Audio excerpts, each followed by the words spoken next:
We're joined by Judy Battista from NFL.com and the NFL Network. Judy, welcome to St. Vincent College. I have to ask you right off the bat, why are you picking Steelers camp to start your training camp coverage? Steelers have news this year. You've got a quarterback competition. There's not too many of those going on in the NFL this summer.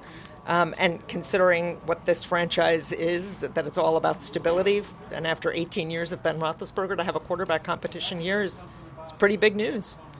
In terms of how you expect that to play out, a lot of people thought when they signed Mitch Trubisky that box was checked. And they went and drafted Kenny Pickett, and a lot of people thought that box was checked.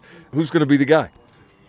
You know, I'll take Mike Tomlin at his word that he's not going to switch up the quarterback rotation and he's not going to overreact to every snap. That's what he just told us in his press conference. Look, I mean, Trubisky was going with the ones during the spring, and I expect that he'll at least start camp with the ones, and that Pickett, will work with the backups, which I think makes it difficult for Pickett to emerge, coming out of August for week one. But who knows? It's a long training camp. A lot could happen. And my guess is that right now, if you ask me, it would probably be Trubisky would start the season. But I don't think you draft a quarterback in the first round to have him ride the bench for too long. Yeah, there was a guy that used to generally manage around here before they called it general manager, Tom Donahoe, and he once said of a number one pick, we didn't bring him here to lead the band at halftime. Exactly. And I mean, I know like historically quarterbacks who were selected 20th or lower in the first round don't start right away, don't start the first game. But there aren't too many, first-round quarterbacks who sit for very long in the NFL, not in this day and age. Steelers went 9-7-1 last year, made the playoffs, and then got blasted into the stratosphere by Kansas City. Not a unique occurrence to get blasted into the stratosphere by Patrick Mahomes. It happens. Once they got a little removed from that, what were your thoughts on what they had last year and what they accomplished?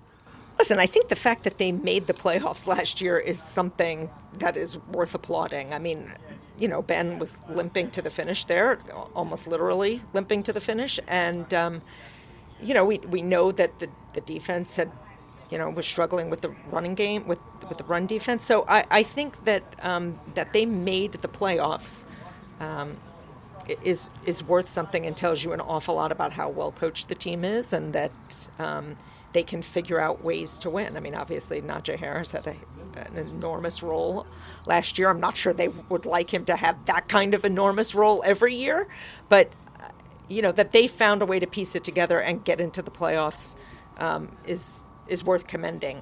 Having said all of that, I mean, the AFC field this offseason in free agency, the AFC field went bananas. Did anybody sign with an NFC team? I mean, like all of the power shifted into the AFC. It was nuts. So getting in this year as a wild card, getting in period is going to be impossible. I mean, the AFC playoff field is going to be very, very difficult to make because there's just so many power teams now and so many power quarterbacks. So I view the Steelers as in a little bit of a transition period because obviously you've got to usher in the next year at quarterback. This is a tough time to be doing that because the rest of the AFC, the powerful teams in the AFC, seem to have gotten better.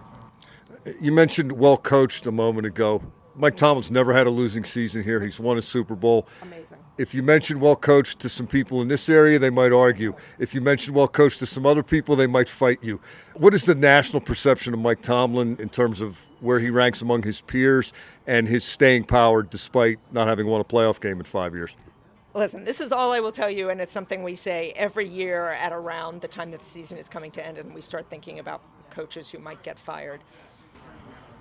If Mike Tomlin ever got fired, he would have another job offer before he got to his car in the Steelers parking lot. That is how well regarded he is. The things that he has managed, listen, every time we see Antonio Brown do something crazy, we think, Mike Tomlin managed that and won with that for how long? Like we always say, you should give him, retroactively give him Coach of the Year honors for how he managed to deal with that. He is an extremely well-regarded coach. I know locally, maybe you're a little too close to it and you want to win the Super Bowl every year. I get it. He is very, very well-regarded nationally. Last thing for you, Judy. I know you've been here before. None of us have been here for a couple of years. What are your impressions of St. Vincent College in this camp environment? Well, this is my favorite training camp location in the entire league. It's great that they're back. First of all, I was struck by all the guys talking about how good it is for team chemistry and bonding to go away for training camp. I know it's more convenient and you can be at home when they train in Pittsburgh and you're close to your families, but I do think there's something to be said for teams that go away. And Cam Hayward brought 6 board games to camp, and they're talking about playing cards after practice. So I think there's something to be said about what that does for a team. And this is just such a beautiful setting. It's great that they're back here. Glad that you stopped by. Thanks for the time, and we'll look forward to seeing you at Heinz Field, Judy. Thank you. Absolutely. Look forward to it.